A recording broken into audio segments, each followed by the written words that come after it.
সুপ্রিয় শিক্ষার্থীবৃন্দ, কেমন আছো সবাই? আশা করি সবাই ভালো আছো, সুস্থ আছো।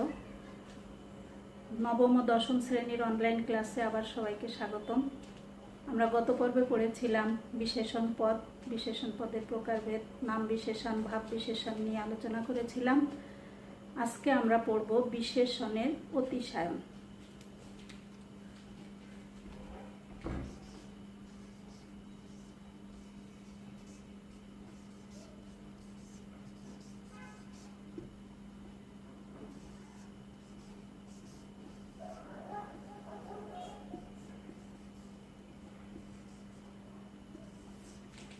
তাহলে আজকে আমরা শুরু করছি বিশেষণের অতিশায়ন।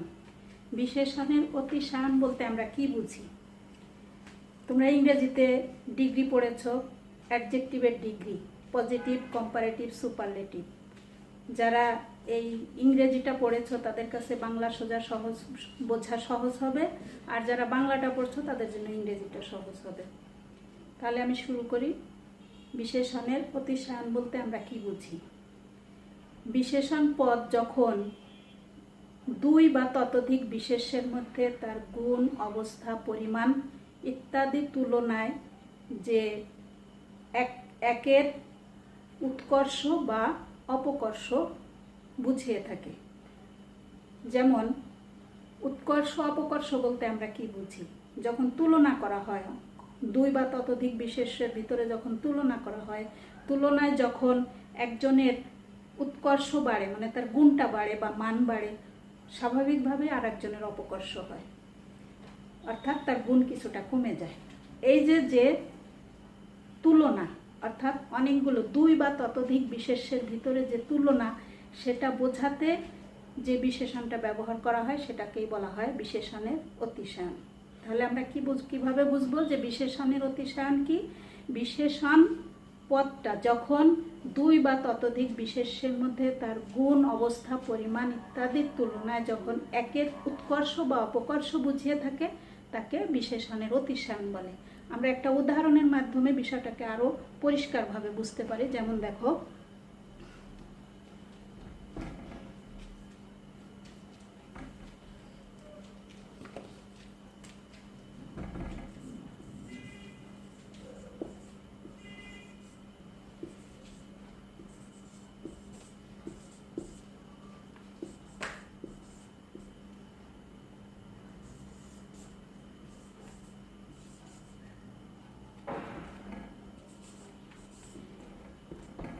যমুনা একটি দীর্ঘ নদী,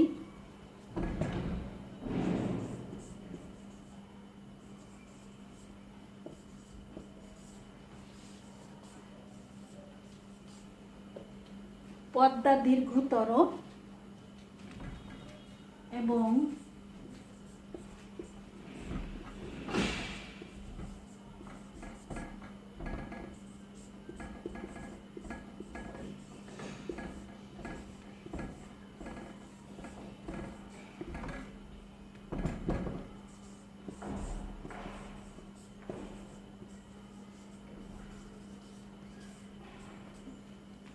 এখানে একটা উদাহরণ দেখো, যমুনা একটি দীর্ঘ নদী, পদ্মা দীর্ঘতর, মেঘনা বাংলাদেশের দীর্ঘতম নদী।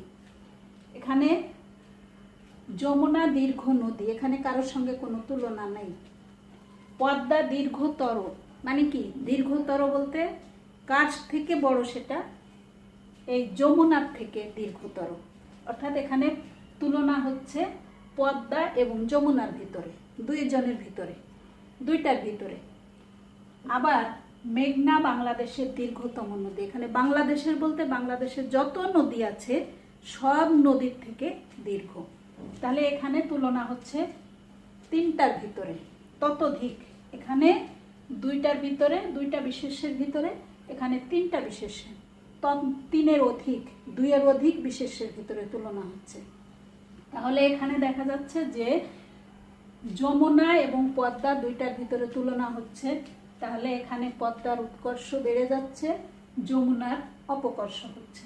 আবার মেঘনা বাংলাদেশের দীর্ঘতম নদী, বাংলাদেশের বলতে এখানে বাংলাদেশের যত নদী আছে সবগুলো নদীর ভিতরে মেঘনা সব থেকে দীর্ঘ। তাহলে অনেকের ভিতরে তুলনা হচ্ছে। এই যে যে দুইয়ের ভিতরে বা অনেকের ভিতরে যে তুলনা, এই তুলনায় দেখা যাচ্ছে যে কারো উৎকর্ষ হচ্ছে, কারো অপকর্ষ হচ্ছে। এইটা বুঝতে পারছি আমরা কিসের মাধ্যমে?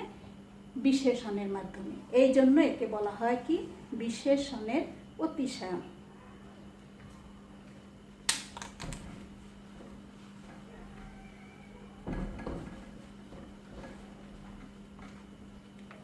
এই বিশেষণের অতিশায়ন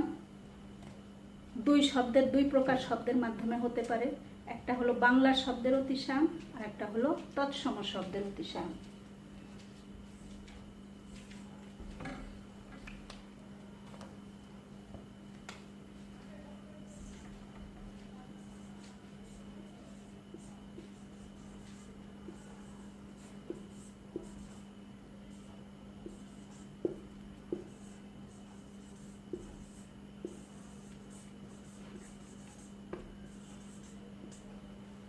বাংলা শব্দের অতিশায়ন, আর একটা হলো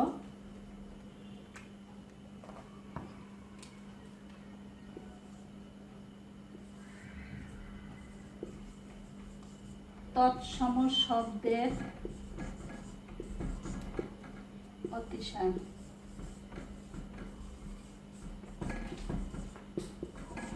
তাহলে অতিশায়ন, বিশেষণের অতিশায়ন দুই রকম শব্দের মাধ্যমে হতে পারে। এক হলো বাংলা শব্দের অতিশায়ন, আর একটা হলো তৎসম শব্দের অতিশায়ন। তাহলে এখন আমরা বাংলা শব্দের অতিশায়ন কিভাবে হয় আমরা সেটা বুঝি।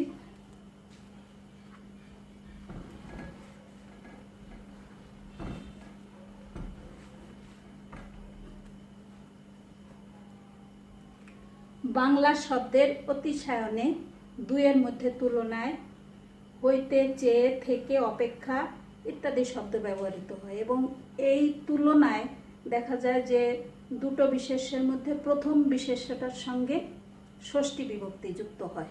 যেমন দেখো,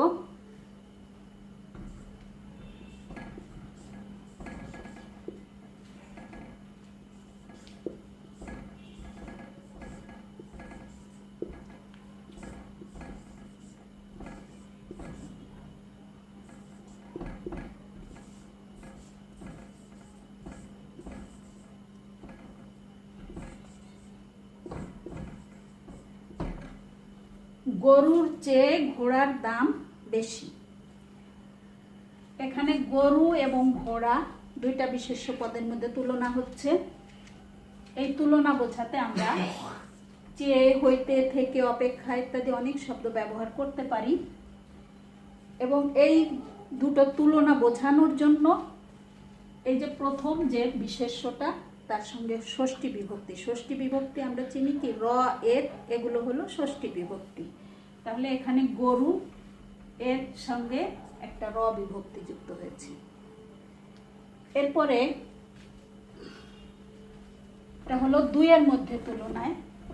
এবার বহুর মধ্যে অতিশায়ন। বহুর মধ্যে তুলনায় আমরা সবচাইতে, সব থেকে, সর্বাপেক্ষা ইত্যাদি শব্দগুলো আমরা ব্যবহার করতে পারি।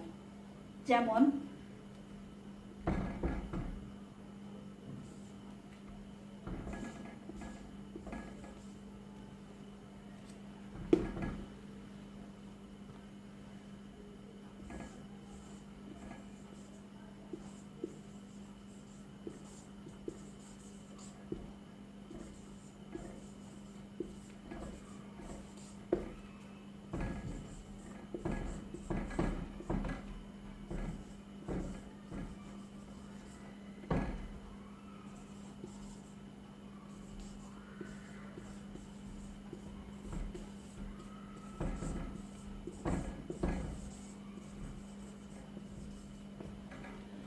দশম শ্রেণীর ছাত্রদের মধ্যে করিম সবচাইতে বুদ্ধিমান। এখানে দশম শ্রেণীর ছাত্রদের, এখানে দুইয়ের অধিক, অনেক ছাত্র, সমস্ত ছাত্রদের বোঝানো হয়েছে। এজন্য এখানে এই যে তুলনা করিম, এই ছাত্রদের ভিতরে ছাত্রদের সাথে করিমের তুলনা হচ্ছে, সেটা বোঝানোর জন্য সবচাইতে এই শব্দটা ব্যবহার করা হয়েছে।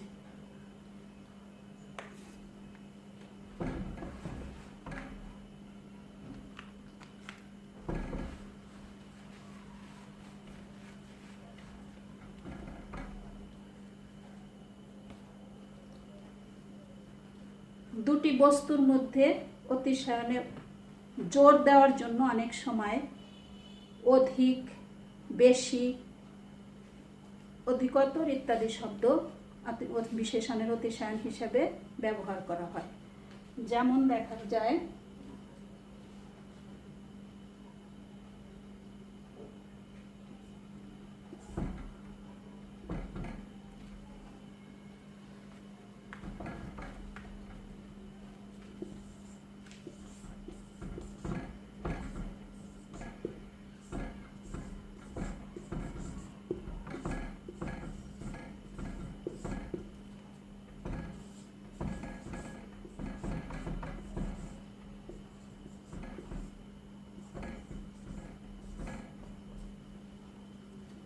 হস্তির চেয়ে ঘোড়া অধিক সুশ্রী।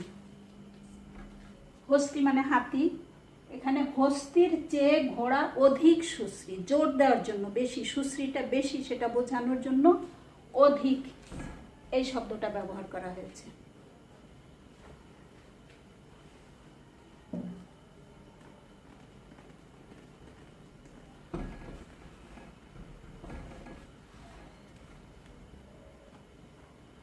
আবার অনেক সময় ষষ্ঠী বিভক্তিযুক্ত শব্দ, এই ষষ্ঠীর এই শব্দটা অনেক সময় হইতে চেয়ে এর অর্থ প্রকাশ করে। যেমন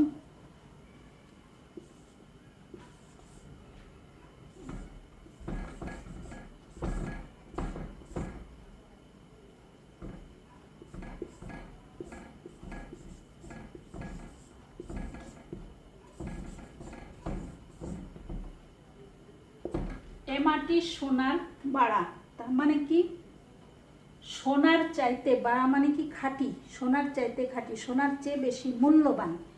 তাহলে এই শব্দটা, এই বিভক্তিটা, শব্দ না, সরি, বিভক্তিটা ষষ্ঠী বিভক্তি, এটা চাইতে এই শব্দের পরিবর্তে ব্যবহৃত হয়েছে। এটা গেল আমাদের খাঁটি বাংলা শব্দের অতিশায়ন। আমরা বলেছি যে অতিশায়ন দুইটা শব্দের মাধ্যমে বোঝানো যায়, একটা হলো বাংলা শব্দের অতিশায়ন আর একটা হলো তৎসম শব্দের অতিশায়ন। আমি এতক্ষণ পর্যন্ত তোমাদের যেটা বোঝালাম সেটা হলো বাংলা শব্দের অতিশায়ন। এবার তৎসম শব্দের অতিশায়ন।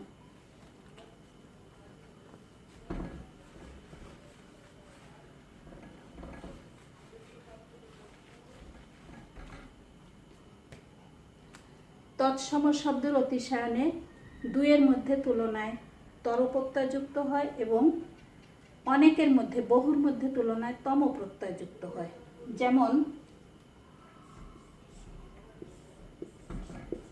গুরু থেকে যখন দুইয়ের মধ্যে তুলনা হবে তখন হবে গুরুতর, যখন অনেকের মধ্যে তুলনা হবে তখন সেটা হবে গুরুতম।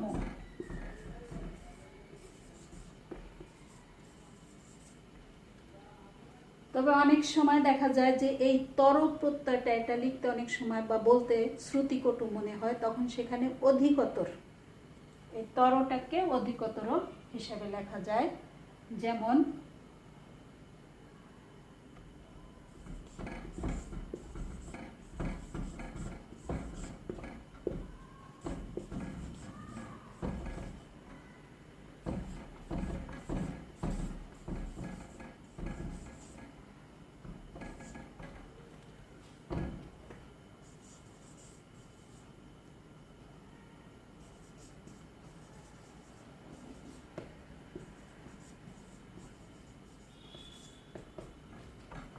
রহিমার থেকে জামিলা অধিকতর সুশ্রী।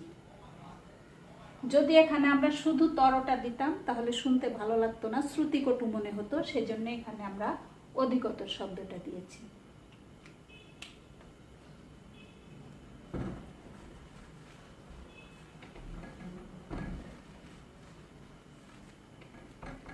সংস্কৃত শব্দের ভিতরে ইয়স প্রত্যয় নামে একটা প্রত্যয় আছে, যে প্রত্যয়টা দেখা যায় যে বহুর মধ্যে তুলনায়, বহু বলতে কি অনেকের মধ্যে তুলনায়, ইয়স প্রত্যয়টা যখন দুইয়ের মধ্যে তুলনা হয় তখন সেটা ইয়স প্রত্যয় হয়, এবং যখন অনেকের মধ্যে তুলনা হয় তখন সেটা ইষ্ট প্রত্যয় হয়।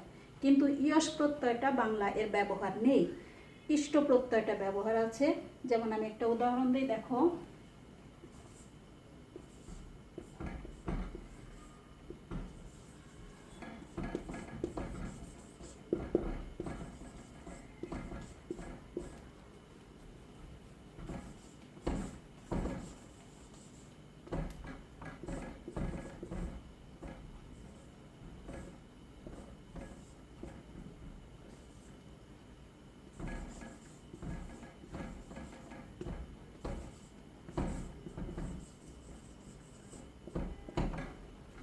তিন ভাইয়ের মধ্যে করিম জ্যেষ্ঠ ও রহিম কনিষ্ঠ। তাহলে এই যে যে ইষ্ট প্রত্যয়টা এটার ব্যবহার আছে, কিন্তু ইয়স প্রত্যয়টা ব্যবহার নেই। তাহলে এতক্ষণ আমরা বিশেষণের অতিশায়ন বিষয়টা বুঝলাম। আশা করি সবাই মনোযোগ দিয়ে শুনেছ এবং বুঝতে পেরেছ।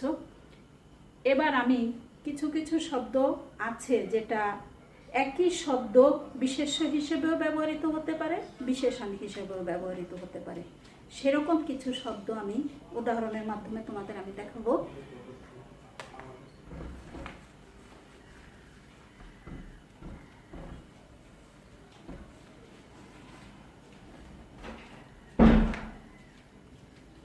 যেমন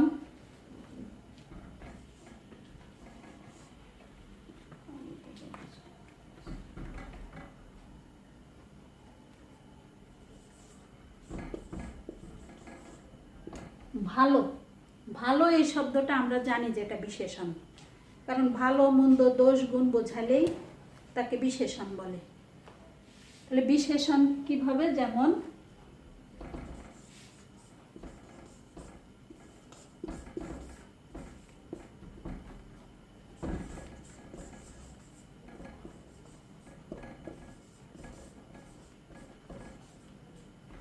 ভালো বাড়ি পাওয়া কঠিন। আমি তোমাদের বিশেষণ পড়ানোর সময় বলেছিলাম যে বিশেষণ বের করার কিছু কৌশল আছে। যেমন আমরা বিশেষ্যকে, বিশেষণকে বা ক্রিয়াপদকে কেমন দিয়ে প্রশ্ন করব, সেই নিয়মে যদি আমরা দেখি তাহলে আমরা বিশেষ্য এখানে কি, বাড়ি, বাড়িটি কেমন, ভালো, তাহলে তার উত্তর হলো কি ভালো। আমরা ধরে নিতে পারি যে এই ভালোটা বিশেষণ। তাছাড়া আমরা তো জানি যে ভালো মন্দ দোষ গুণ সবটাই বিশেষণ। এখন এই ভালোটা এটা বিশেষণ হিসেবে ব্যবহৃত হলো। এবার আমরা এই ভালোটাকে বিশেষ্য হিসেবে ব্যবহার করব। যেমন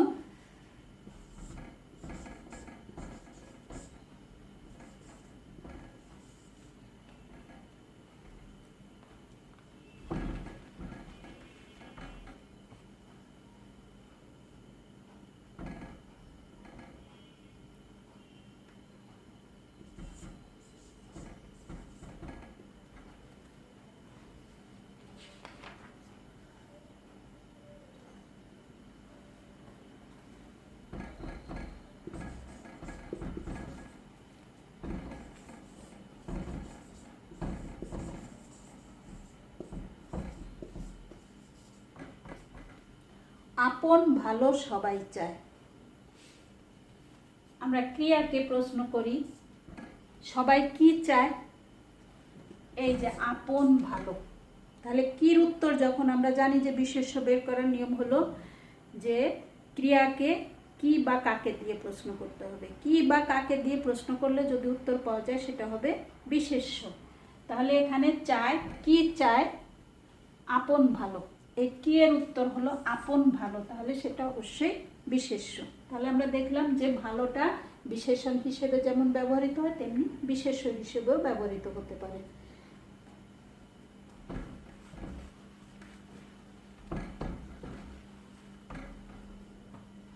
এরপর আসছে মন্দ।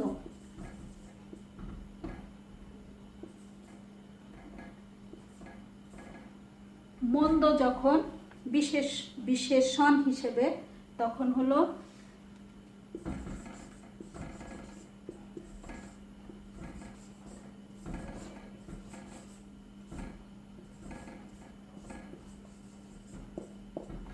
মন্দ কথা বলতে নেই, মন্দ কথা বলতে নেই, কথা হলো বিশেষ্য। কেমন কথা, মন্দ কথা। মন কথা বলা যখন তখন সেটা ক্রিয়া, কিন্তু যখন সেটা বিশেষ্য হিসেবে স্পিচ তখন সেটা হলো বিশেষ্য। এখন এই বিশেষ্যটা কেমন, কথা কেমন, মন্দ কথা, তাহলে এটা হলো বিশেষণ। এবার এটাকে আমরা বিশেষ্য হিসেবে ব্যবহার করি।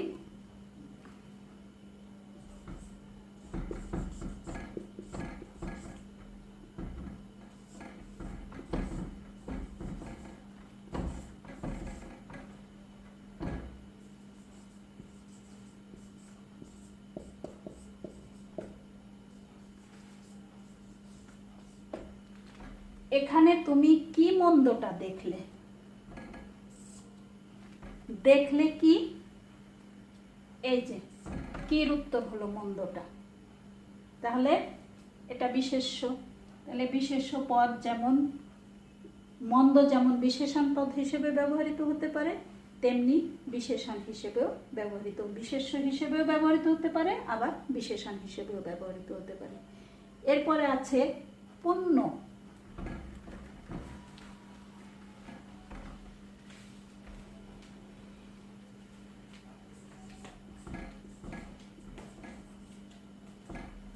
পুণ্য, পুণ্য মানে কি? ভালো কাজ, ভালো কোনো কিছু বোঝায় তাকে বলা হয় পুণ্য। পুণ্য শব্দের অর্থ হলো ভালো।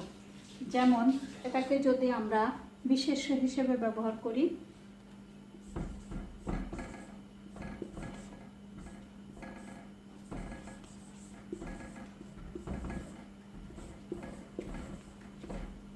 যেমন পুণ্যে মতি হোক, পুণ্যে মতি হোক, কোনো একটা বিষয় বা কোনো বিষয়কে বলা হচ্ছে।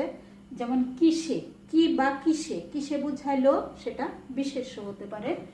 যেমন কিসে মতি হোক, পুণ্যে মতি হোক, তাহলে এটা বিশেষ্য।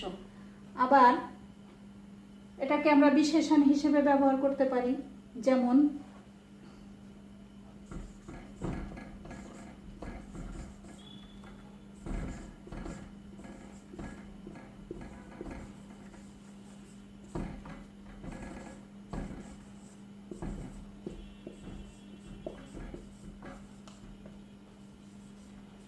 পুণ্য কাজ সবাই করতে পারে না। কেমন কাজ? এই যে এটা হলো পুণ্য কাজ, হলো বিশেষ্য। কেমন কাজ? পুণ্য কাজ, তাহলে এটা হলো বিশেষণ। সবসময় মনে রাখবে যে কোনো বিশেষ্যের আগে বসে সেই বিশেষ্যের অবস্থা প্রকাশ করছে। আবার আমরা যদি বিশেষ্যকে বা সর্বনামকে বা ক্রিয়াকে কেমন দিয়ে প্রশ্ন করি, তার উত্তর পেলে সেটা হবে বিশেষণ। তাহলে এটা হলো বিশেষ্য, এটা হলো বিশেষণ।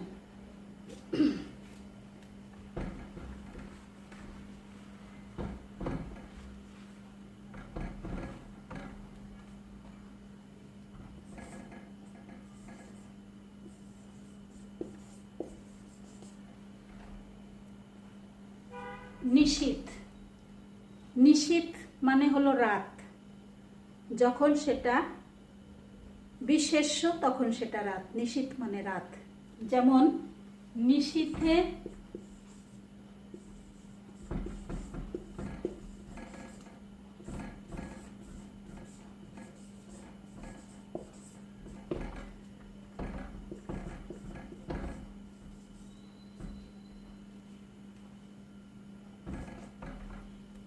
নিশীথে জোনাকি জ্বলে, তখন নিশীথ মানে রাত, রাতে জোনাকি জ্বলে, এটা হলো বিশেষ্য।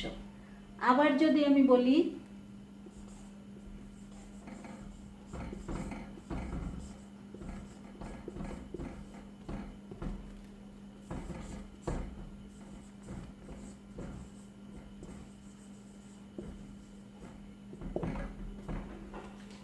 নিশীথ রাতে বাজছে বাঁশি।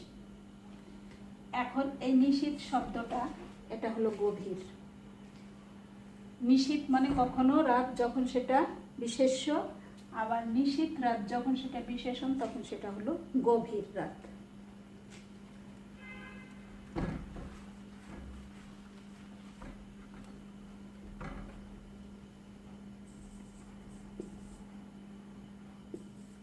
শীত, শীতটাকে আমরা বিশেষ্য বিশেষণ দুইভাবে ব্যবহার করি। যেমন দেখো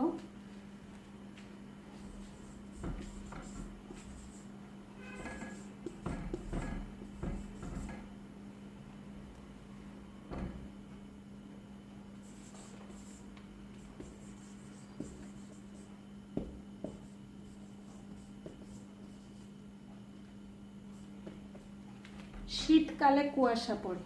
শীতকালে, কাল বলতে এখানে সময়, কোন কালে বা কেমন কালে, সময়টাকে কেমন সময়, শীতের সময়, তাহলে এটা হলো বিশেষণ। তাহলে কাল তাকে আমরা কেমন দিয়ে প্রশ্ন করি, তাহলে সেটা কেমন কালে, শীতকালে, এটা হলো বিশেষণ। এবার যদি আমরা দেখি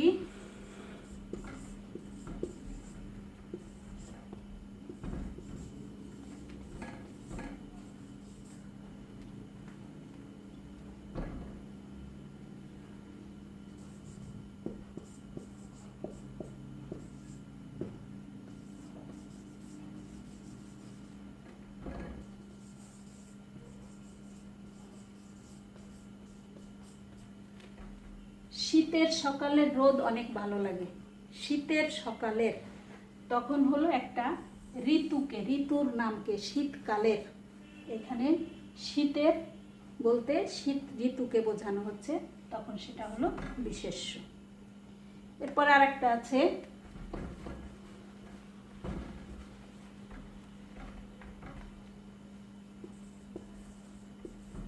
সত্য।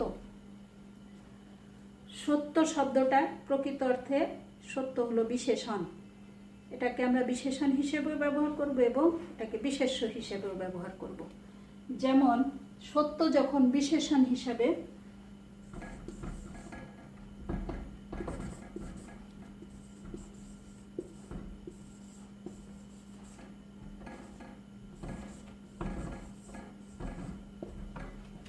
সদা সত্য কথা বলবে। কথা কেমন কথা, সত্য কথা, তাহলে সত্যটা হলো বিশেষণ। এটাকে আমরা যদি বিশেষ্য হিসাবে ব্যবহার করি, যেমন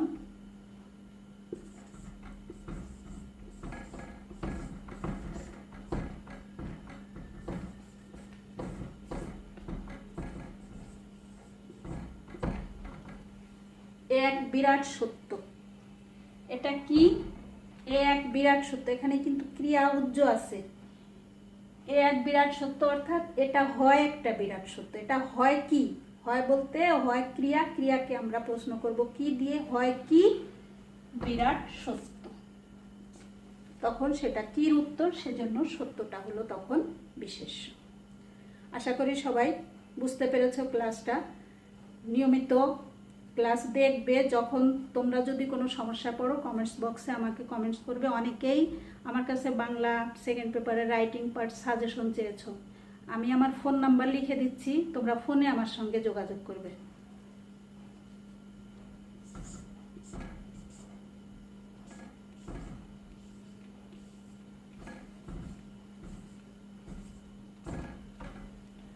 আমি ফোনে তোমাদের সাথে সাজেশন নিয়ে কথা বলবো। আশা করি সবাই ভালো থাকবে, বাসায় নিয়মিত পড়াশোনা করবে। সবাইকে অসংখ্য ধন্যবাদ।